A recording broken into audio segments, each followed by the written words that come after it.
आज का टॉपिक हमें जो मिला वो मिला है संविधान और राष्ट्रवाद। तो मैं शॉर्ट में 5-7 मिनट के अंदर कुछ ऐसे आपको प्रोविजन बताता हूं जो संवैधानिक प्रोविजन है, जिन पे कभी संसद में चर्चा नहीं हुई, जिनको लागू नहीं किया गया। उदाहरण के लिए भारत का संविधान कहता है, आर्टिकल 351, सभी भारतीयों को हिंदी और संस्कृत लिखना, पढ़ना, बोलना आना चाहिए। हिंदी और संस्कृत लिखना, पढ़ना और, जोर से बोलिए एक बार, हिंदी लिखना, पढ़ना और। लेकिन अब इस पे संसद में चर्चा नहीं हुई, और इसकी ड्यूटी भी सेंट्रल गवर्नमेंट को दिया हुआ है, राज्यों को नहीं दिया, क्योंकि संविधान निर्माताओं को लगता था ये राज्य तो अपनी अपनी भाषा को प्रमोट करेंगे, संस्कृत को शायद प्रमोट नहीं करेंगे, इसलिए इसकी ड्यूटी किस पे डाल दिया। तो ये भी आसान हो सकता है, समान शिक्षा कानून बनाइए, राइट टू इक्वल एजुकेशन बनाइए, और उसी में मैंडेटरी कर दीजिए कि भाई देखो हिंदी संस्कृत तो पढ़ना ही पढ़ना है। और धीरे धीरे आत्मसात लोग कर भी रहे, मान भी रहे, क्योंकि विदेशी भाषा हमारी कनेक्टिंग लैंग्वेज नहीं होनी चाहिए। मैं हिंदी को प्रमोट इसलिए नहीं कर रहा हूं कि हिंदी मैं बोलता हूं, मैं हिंदी को इसलिए कह रहा हूं क्योंकि अभी दिक्कत यह हो रही है कि तमिलनाडु और यूपी के बच्चे जब मिलते हैं तो उनको आपस में कम्युनिकेट करने के लिए एक विदेशी लैंग्वेज लेना पड़ता है। हमारी कनेक्टिंग लैंग्वेज भारत की लैंग्वेज होनी चाहिए, और भारत की लैंग्वेज में एक ही लैंग्वेज है जो कनेक्टिंग लैंग्वेज बन सकती है, वो हिंदी है, क्योंकि 50-60% बोली जाती है, 50-60% लगभग बोली जाती है। इसको कनेक्टिंग लैंग्वेज बनाना बहुत आसान है। इसी तरीके हमारी आने वाली जनरेशन को, खासतौर पे हमारी युवा पीढ़ी एक नशे के गर्त में जा रही है। मानते नहीं मानते, हमारे बच्चे जा रहे हैं। यह आर्टिकल, संविधान का आर्टिकल 47 कहता है भारत में नशाबंदी, शराबबंदी होनी चाहिए। मैं कह रहा हूं नशाबंदी, शराबबंदी चलो पूरी ना हो तो कम से कम हर एक किलोमीटर पे ठेका तो नहीं होना चाहिए ना। दिक्कत क्या हो रही है, कुछ पार्टियां मुफ्तखोरी का वादा करती हैं, मुफ्तखोरी वादा करती हैं, खजाना खाली हो जाता है, पैसा होता नहीं है, वादा करके चुनाव जीत लेती हैं। जब चुनाव जीत के आती हैं तो वो वादा पूरा करने के लिए पैसा कहां से मिले, तो शराब का ठेका खोलना शुरू कर देती है। तो वो शराब का ठेका खोलना शुरू कर देती है। इसलिए पहले जहां 10 किलोमीटर पे शराब का ठेका था, बाद में 5 किलोमीटर पे हुआ, अगला चुनाव आया तो 3 किलोमीटर पे हुआ, अगला चुनाव आया 2 किलोमीटर पे हुआ। हमारे दिल्ली में 50 वार्ड ऐसे थे जहां एक भी ठेका नहीं था, अभी हर वार्ड में 3-3 ठेके खुल रहे हैं। इतनी क्रांतिकारी सरकार है हमारी। तो ये, इसका समाधान भी वही है, सड़क, संसद और सुप्रीम कोर्ट। तो सुप्रीम कोर्ट, मैंने फ्रीबीज के खिलाफ PIL फाइल किया, सुप्रीम कोर्ट ने एडमिट भी कर लिया है, सुप्रीम कोर्ट कोई कमेटी भी बनाने वाला है, लेकिन फिर भी सड़क, संसद पे इस पे चर्चा होना आवश्यक है। ये जो नशा और शराब है, इसका एक बहुत बड़ा लार्जर इंप्लीकेशन जो मुझे अभी दिख रहा है, पहले हमारे गरीबों को कन्वर्ट किया जाता था अनाज देके, तो सरकार ने अनाज देना शुरू कर दिया। फिर उनको हॉस्पिटल की लालच देके कन्वर्ट करते थे, सरकार ने आयुष्मान कार्ड बना दिया। फिर उनको मकान का लालच देके कन्वर्ट करते थे, सरकार ने मुफ्त वाला आवास योजना शुरू कर दिया। अब हमारे वो गरीबों को, दलितों को, आदिवासियों को वो नशा दे रहे हैं, ड्रग दे रहे हैं, उनको ड्रग एडिक्ट बना रहे हैं, शराब की बोतल दे रहे हैं। और जब एक बार कोई व्यक्ति ड्रग एडिक्ट हो जाए, शराबी हो जाए, नशेड़ी हो जाए, फिर उसके लिए अपना धर्म और कोई मतलब नहीं रखता। फिर उसको भाई जहां है, जब यहां कुछ नहीं करना, कुछ नहीं मानना, तो उधर भी जाके ना करो, क्या फर्क पड़ता है। तो ये जो ड्रग है, ये जो शराब है, ये हमारे केवल हमारे बच्चों को नहीं कमजोर कर रहा है, हमारी आने वाली पीढ़ी को नहीं बर्बाद कर रहा है, बल्कि बहुत बड़ा कन्वर्जन का टूल बन चुका है। और इस समय हमारे गुरुओं की धरती पंजाब सबसे ज्यादा नशे के चक्कर में पड़ चुकी है, सबसे ज्यादा धर्मांतरण वहां हो रहा है। दुनिया का चौथा सबसे बड़ा चर्च जालंधर में बन रहा है। कैसे? मिशनरियों ने पहले वहां ड्रग फैलाया, जब ड्रग में पूरे यंग जनरेशन को ड्रग में ले लिया, अब उसके बाद वो कन्वर्ट करते चले जा रहे हैं। दूसरा, अभी पीएफआई पे छापा पड़ा। पीएफआई पे बात करके मैं अपनी बात कंप्लीट करता हूं। पीएफआई पे छापे के बाद एक बात यह पता चली कि यहां के जो लोग अरब में खाड़ी देशों में काम करते हैं, धोबी का, नाई का, कपड़ा प्रेस करने वाले का, जो भी काम करते हैं, उनको वहां से डबल सैलरी मिलती है। जैसे उनको 1000 रियाल मिलना चाहिए तो 2000 रियाल मिलता है, और यह कह के मिलता है कि जो तुम्हें एक्स्ट्रा वाला 1000 रियाल दे रहा हूं, यह तुम्हें फला जगह मस्जिद में देना है, यह फला मदरसे में जाके देना है। तो इतना बढ़िया उन्होंने सिस्टम बना लिया, जो बाहर से पैसा आता है वो टैक्स फ्री होता है, उस पर आपको आईटीआर फाइल नहीं करना, इनकम टैक्स उसको कैच करेगा नहीं, छापा मारेगा नहीं, और पैसा डबल आ रहा है। तो एक सेफ उन्होंने तरीका निकाला है। मुझे लगता है आने वाले टाइम में सरकार को इस पर सोचना पड़ेगा कि जो बाहर से पैसा आ रहा है, और उसमें यह भी पता चला बहुत सारे ऐसे लोगों को भी सैलरी आ रही है जो वहां है ही नहीं, वो यहीं पे है। ऐसे लोगों को भी खाड़ी देशों से तनख्वाह आ रही है जो एक्चुअल में पासपोर्ट बनवाए हैं लेकिन वहां गए नहीं है, वो यही नाई वाला काम कर रहे हैं, यही धोबी वाला काम कर रहे हैं, यही पंचर बना रहे हैं, लेकिन तनख्वाह उनकी वहां से आ रही है। तो हमारे लिए जो सबसे बड़ा खतरा है वो है विदेशी फंडिंग। 50,000 करोड़ के आसपास एफसीआरए से आ रही है, जो कांग्रेस ने कानून 2010 में बनाया। लगभग 50,000 करोड़ हवाला के जरिए आ रहा है, खाड़ी देशों से आ रहा है। जितनी पत्थरबाजी होती पूरे भारत में, जितनी भी देश विरोधी गतिविधियां होती हैं, सबकी विदेशों से फंडिंग हो रही है। नक्सलियों की फंडिंग विदेशों से होती है, माओवादियों की फंडिंग विदेशों से होती है, मिशनरियों की फंडिंग विदेशों से होती है, धर्मांतरण करने की पूरा जो जिहाद सिस्टम चल रहा है विदेशों से, हर काम का विदेशों से फंडिंग हो रही है। इस विदेशी फंडिंग को रोकना बहुत जरूरी है। और घुसपैठ, यह घुसपैठ के लिए भी बाहर से फंडिंग आ रही है।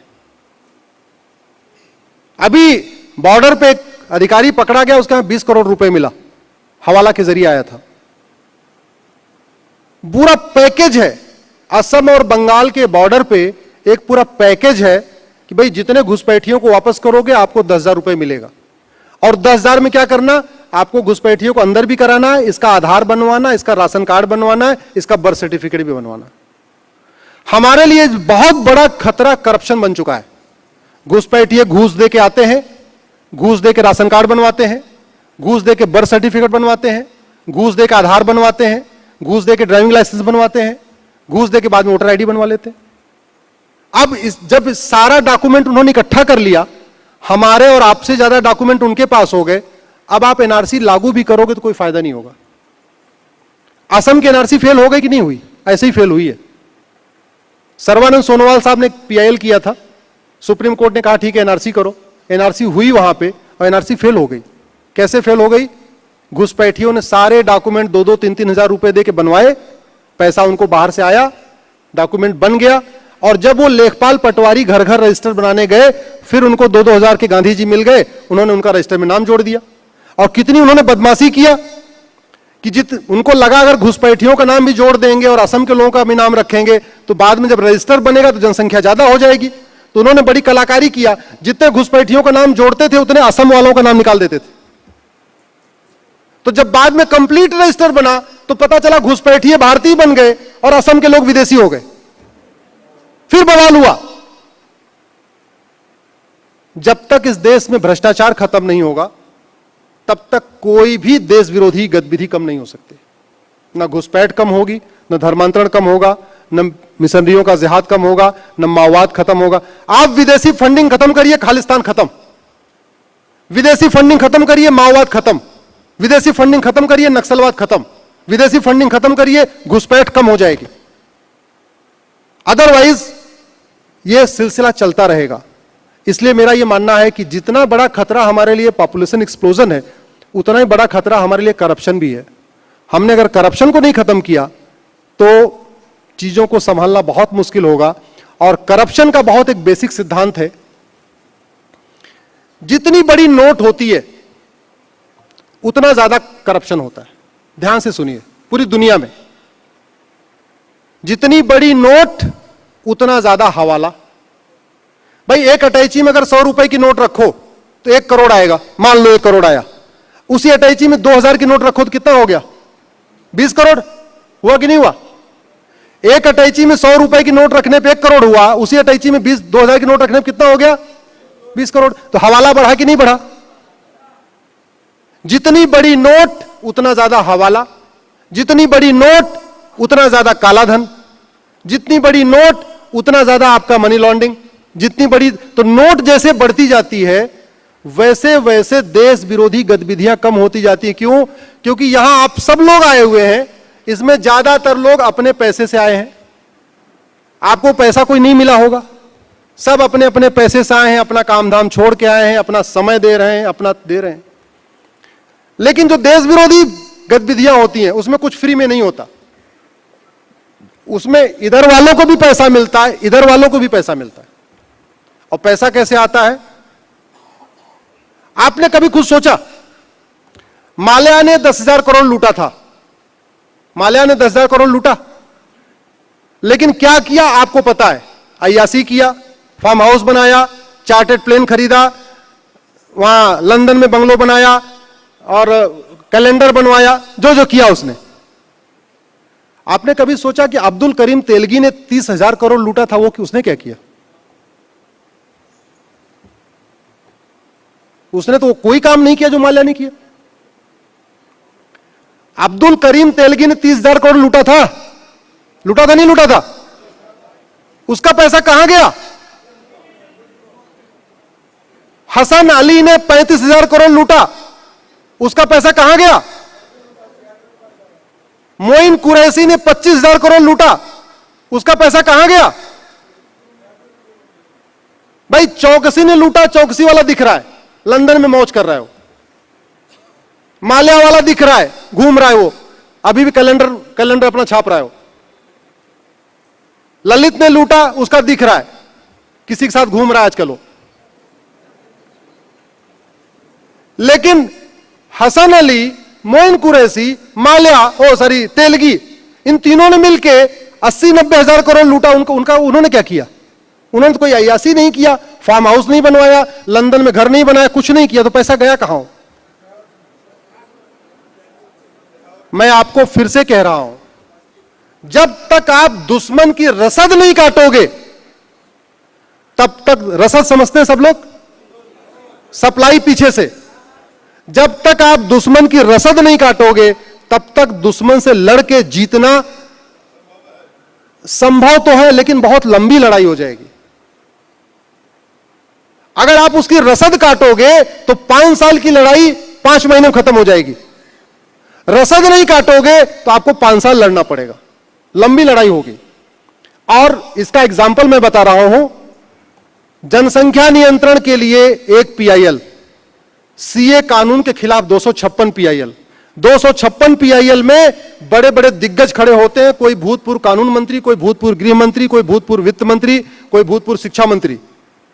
ऐसे ऐसे वकील खड़े होते हैं जो 25-25 लाख रुपए लेते हैं।